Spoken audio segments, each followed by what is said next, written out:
quand vous arrivez avec la pochette, vous avez votre flash qui est dans la pochette, vous avez vos pieds. Donc,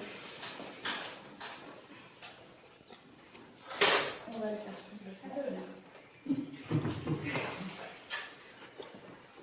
Alors, il y a un petit... Il faut desserrer ici pour permettre au pied de glisser. C'est comme pour les pieds d'appareil photo.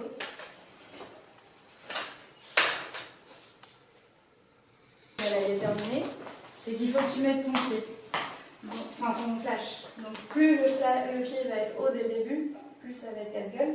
Donc le mieux c'est que pour l'instant, pour la sécurité, tu le mets pour être à l'aise. Ah, pour l'installer en fait. Pour l'installer. D'accord. Et après tu vas... Là tu descends.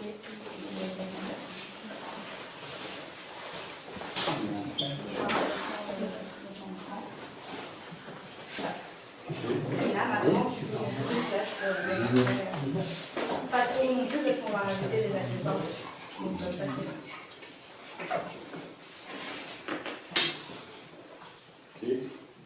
Voilà, donc là les deux pareil. Les fonds, je peux pas faire le tuto, je sais pas comment ça marche et dans tous les cas je suis trop petite pour le faire toute seule. C'est la protection pour la lampe.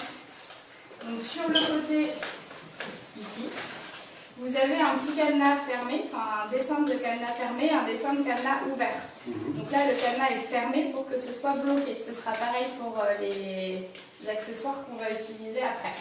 Donc pour l'enlever, j'y pense quand on est directement dessus, je suis sur celui-là. Les lampes, ça chauffe énormément. Du coup, ça brûle et ça fait fondre le plastique. Donc il faut attendre que les flashs soient refroidis avant de remettre. Voilà. Ou l'enlever. L'enlever avant de brancher les flashs. Avant de tester les flashs. Ne jamais allumer les flashs s'il y a ça devant. Là, ça a cramé juste en testant. Et pour le bien de vos yeux aussi, évitez d'allumer les flashs si vous n'avez pas mis d'accessoires devant. Parce que vous allez juste vous exploser les yeux. Celui-là, non, mais... C'est juste histoire de mettre. Pour les accessoires, il existe des bols sur lesquels on peut rajouter des nids d'abeilles. Ça ressemble à un nid d'abeille. Il y en a deux différents qui sont plus ou moins serrés en fonction de la lumière qu'on voudra donner.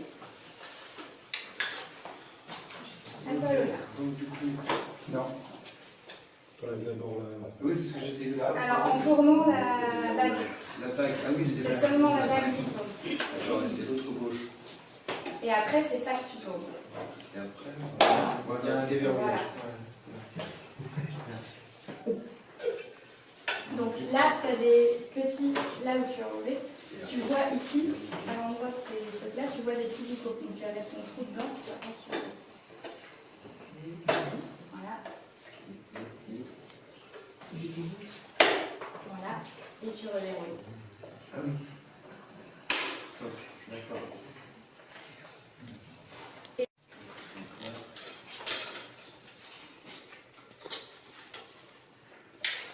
Voilà, et pour l'enlever, tu serres la lampe.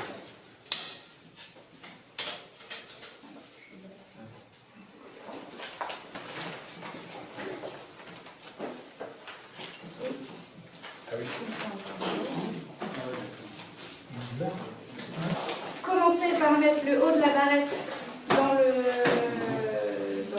truc prévu à cet effet et de venir la glisser comme ça sur le côté. Et si vous shootez pour plusieurs jours, vous laissez votre boîte vide. Vous l'ouvrez que de la moitié, comme ça vous avez un appui, ça vous permet de venir la tourner par l'intérieur.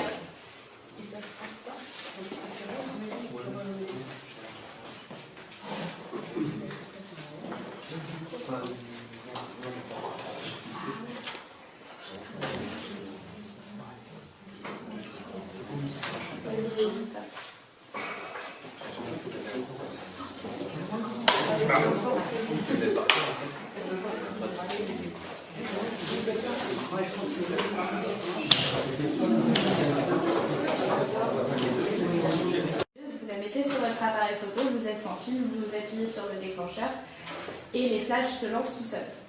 Là, c'est pas tout rose, ça marche pas. Faut qu'on trouve pourquoi. Donc du coup, j'ai alors ce qui normalement est un adaptateur synchro.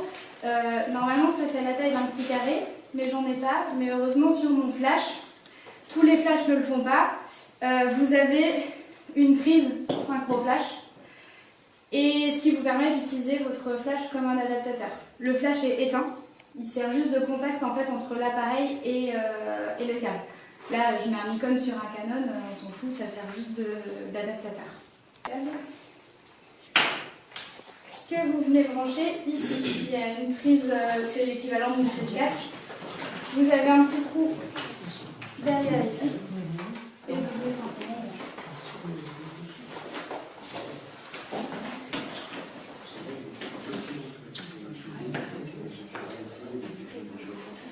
J'ai une question, tu te sers du flash, mais il n'y a pas une prise sur l'appareil pour brancher directement. Alors, il existe des appareils sur lesquels il y a des prises aussi. L'idéal, c'est de regarder pour commencer s'il y a une prise sur votre appareil.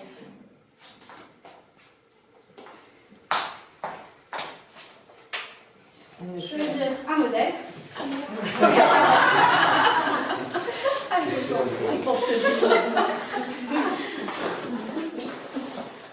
Je me mets au fond, là.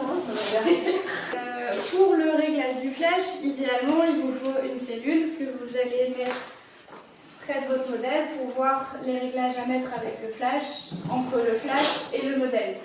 J'ai pas de cellule, j'ai jamais de cellule avec moi. J'imagine que la plupart de vous n'ont pas de cellule, donc je vais vous apprendre la méthode à l'arrache. C'est bien aussi. C'est ça qu'on utilise. Voilà.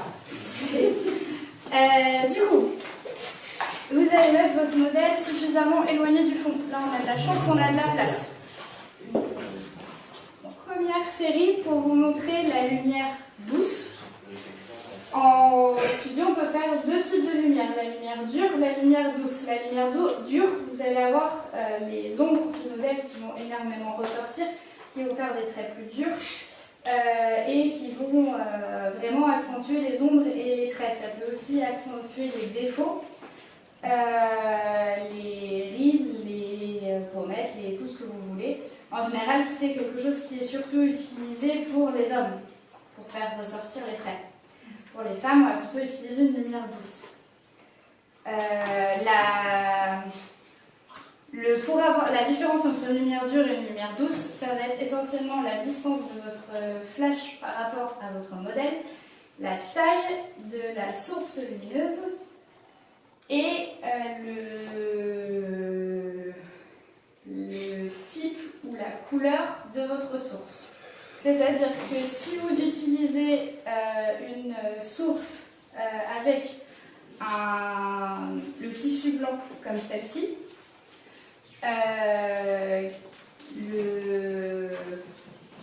soit en direct, soit en indirect, mais ça c'est vrai, on verra plus tard, plus la source de lumière qui entoure la lumière va être claire, plus la lumière va être douce, parce que ça va diffuser la lumière, donc ça va atténuer les traits. Plus ça va être sombre, c'est-à-dire que là, à l'intérieur, vous êtes sur de l'argenté, ça va être déjà nettement plus dur que le blanc qui est dessus. On va commencer comme ça. Donc si je te suis bien, si on prend ce flash-là, ça sera plus dur. Si on prend ce flash-là, ce sera plus dur.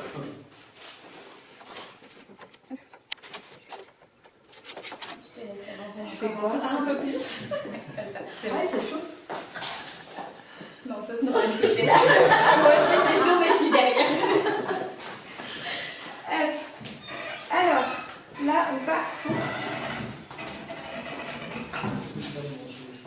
Donc là on va être sur une lumière plus... Je vais peut-être vous commencer par la lumière dure en fait pour que vous voyez les traits que ça fait.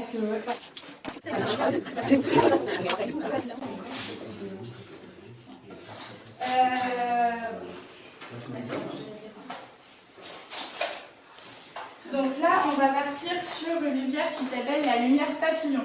Ça va faire des marques en fait comme ça. Voilà. C'est comme le bouton. Alors, est-ce que ça va être... Carole, Oui. Comment tu règles ta puissance de flash? Tu règles Alors, avec ton je appareil? règle, en fait, je mets systématiquement mon boîtier à 100 ISO, Ouais. 125 de vitesse, et F8 ou F11 en fonction de ce que je veux. En général, F11.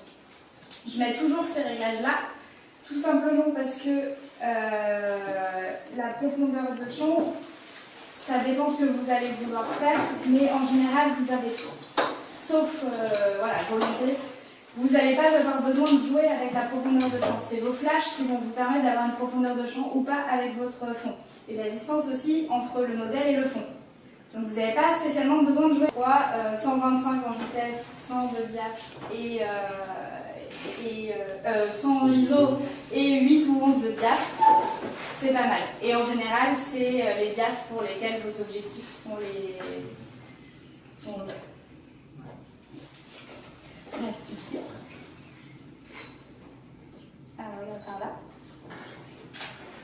Donc avec cet éclairage-là, l'éclairage en bol frontal, vous derrière, vous avez le papillon, donc avec les joues qui sont assez marrantes. 45 degrés. Alors, normalement c'est pas 45 degrés.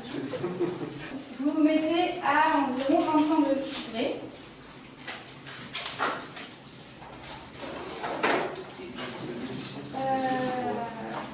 Et c'est un peu 25.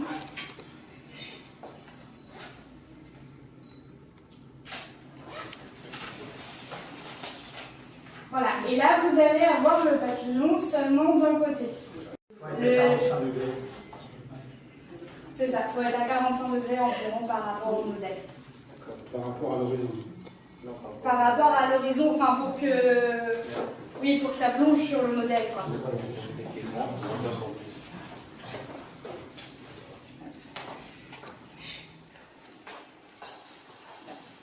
Donc là, vous allez créer un triangle sous l'œil gauche par là de votre modèle. Si tout va bien. Avec le pli, l'ombre de son nez et l'ombre de sa joue. On va même l'accentuer encore plus. Des zones en valeur sans que votre modèle soit complètement... Tu peux regarder Sophie. Sophie, très bien.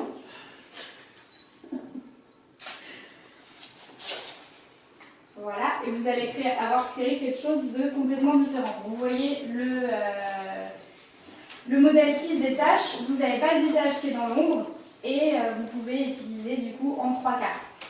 C'est pareil, c'est encore... Enfin, à chaque fois, tous les éclairages dépendent de ce que vous voulez faire aussi. Et là, on le fait sur fond noir, forcément sur fond blanc, ça donne tout autre chose, même en lumière. Donc là, vous avez le cas extrême pour cet éclairage-là. Vous pouvez venir adoucir un tout petit peu le côté avec un réflecteur.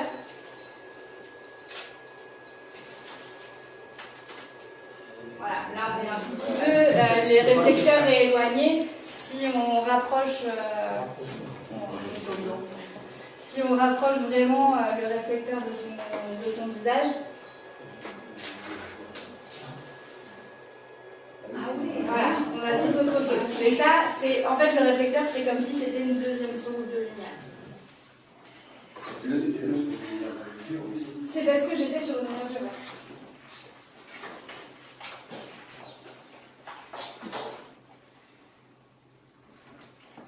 Et le logiciel du PC, c'est quoi qui permet d'afficher sur le PC? Sur le PC, le soft, c'est quoi? C'est plutôt pratique.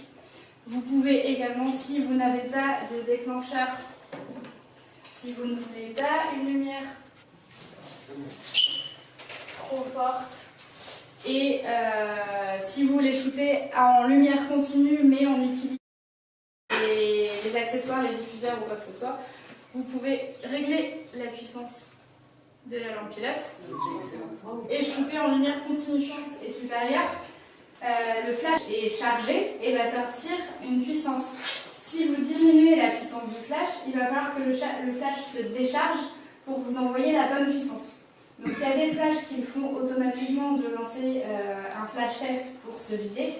Il y en a qui ne le font pas, donc systématiquement quand vous baissez, faites un flash test, parce que sinon après vous allez rebaisser et pas avoir ce que vous devez avoir normalement. Voilà, donc là on a réaugmenté le flash un petit peu. Parce que la lampe pilote, elle sert aussi à l'autofocus, quoi. Voilà, là j'arrivais pas à faire mon autofocus parce que la lampe pilote était trop basse. C'est pour ça que je l'ai réaugmenté, ça me permet de faire le focus. Donc là on va réaugmenter encore un petit peu le flash. Voilà, donc le flash ne se vide pas tout seul. Donc si tu refais une photo maintenant, il va avoir la même puissance que la précédente. Normalement oui. Enlever les verres. Donc là je fais la photo sans avoir vidé. Je vais les remettre qui ne veulent pas. Donc, ouais, il l'a fait quand même. En fait il a clignoté, du coup il le fait sans flasher. Progressivement, ouais. Alors, je te laisse te rapprocher un petit peu. Voilà, c'est ça. C'est parce que je sais ce que ça va donner. Trouver les reflets, plusieurs techniques. Soit, oui, voilà. La meilleure technique, c'est que vous enlevez les lunettes. Si c'est quelqu'un qui ne se supporte pas avec ses lunettes et qui veut les garder, bon bah, faut trouver des techniques. Donc la technique, ça va être, de remonter un petit peu, voilà, je l'accentue, hein, mais de remonter les branches comme ça pour incliner le verre. Laisse-les, voilà, on les laisse comme ça. Alors, mets le menton droit pour l'instant. J'ai bougé des trucs.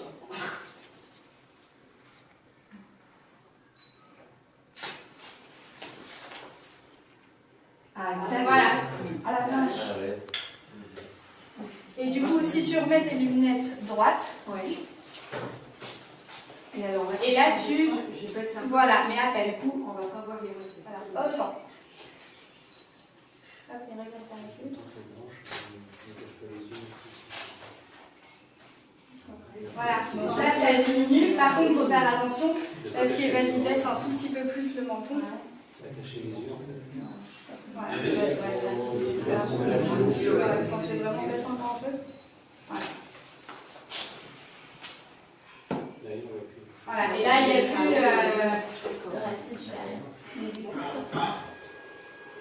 Donc, là on va avoir le papillon en lumière douce avec le diffuseur. Donc l'ombre elle est diffuse sur la peau, on n'a pas un gros trait comme tout à l'heure. On est à 45, on est avec le triangle sous l'œil. Je suis restée à 16.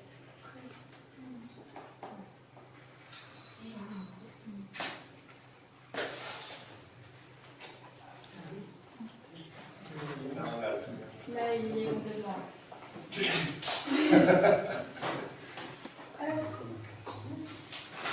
On repasse. Il y a le dessert. Un tout petit peu plus dur. Ah ouais. Voilà.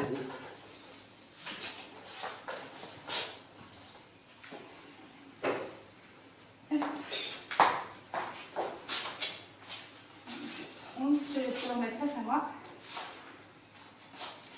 Donc là, on est sur le 180.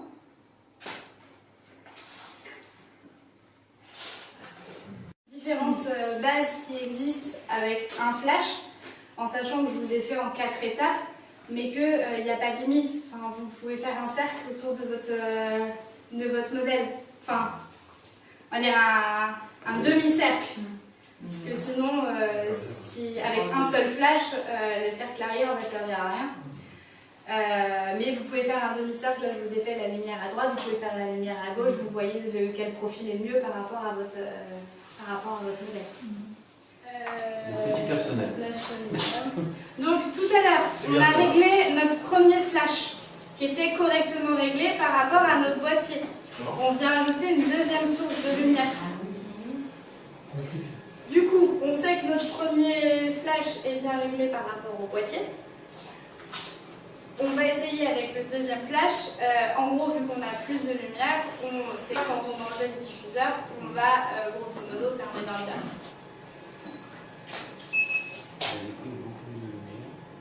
Voilà. Donc là, on a des zones cramées si on garde le même réglage. Donc du coup, on va fermer un diaph et voyons voir ce que ça va faire. 316.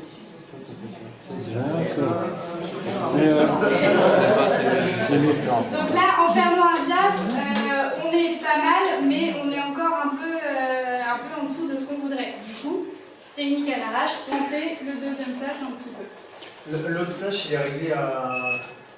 Il est à peut monter 4, 4, 6, 6, Ouais. c'est ça. D'accord. Deuxième flash. Et on va être déjà nettement mieux. Parce que tu ne les avais pas réglés équitablement. Non. D'accord. Non, Tu il est l'avais au minimum. Il était au minimum. Il était au minimum. Alors que celui-ci était Plus rasante par rapport à mon modèle, le but c'est que ça lui débouche un petit peu le côté, mais que ça ne donne pas la cramée et voilà. La lumière, celle-ci étant une lumière dure, c'est comme on l'a dit juste avant, la puissance du flash va être inférieure à la puissance du flash principal et en lumière douce. Donc là, je suis au minimum. Donc là, je viens créer une ligne derrière, enfin vraiment sur le profil. Donc ça va dégager l'épaule et le côté de la tête.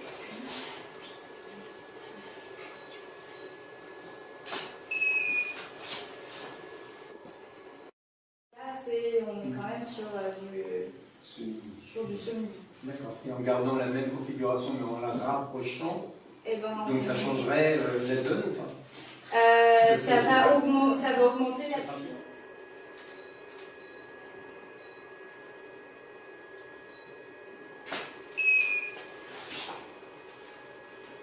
Voilà, là on a un trait, on a un liseré sur son épaule. Il va dégager le pull. D'un réflecteur, vous prenez n'importe quoi de réfléchissant, blanc, quelque chose qui n'absorbe pas la lumière mais qui réfléchit. Du carton plume, blanc ou noir en fonction de polystyrène, ça marche très bien aussi. Carton plume, polystyrène, c'est le top. Martine la confesse. Parce que je reviens. Ça nous a pris pour nous. Alors, je te laisse te décaler. Non, remets-toi de face. C'est juste que j'essaie de cacher le...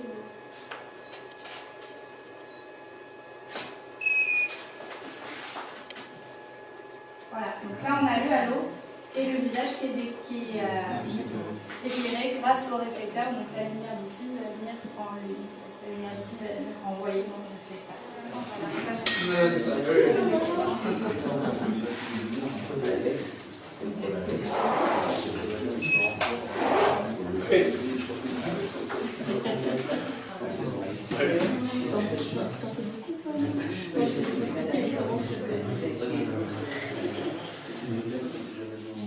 Donc j'ai rebaissé mon flash, étant donné que je repasse en lumière douce, j'ai remis mon flash au minimum. Lumière dure. Lumière dure, ouais, c'est...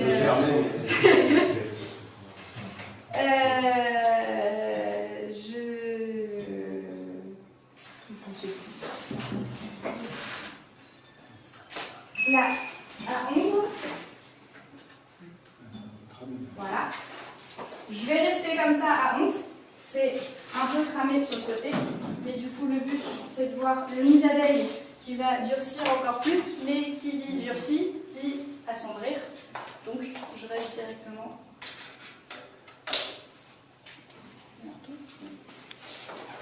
Après la plus petite maille. Oui, Ouais. histoire de... Oui, non, mais voilà. Ah, et du coup, la même chose.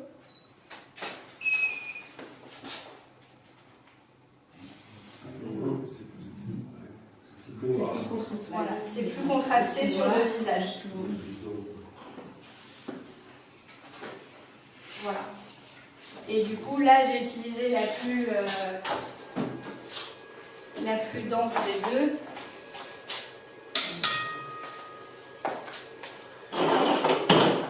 Ça réduit pas le rayon. Non.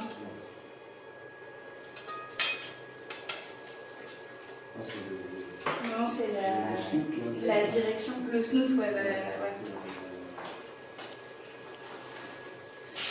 Hop. la même chose avec la grille la moins serrée.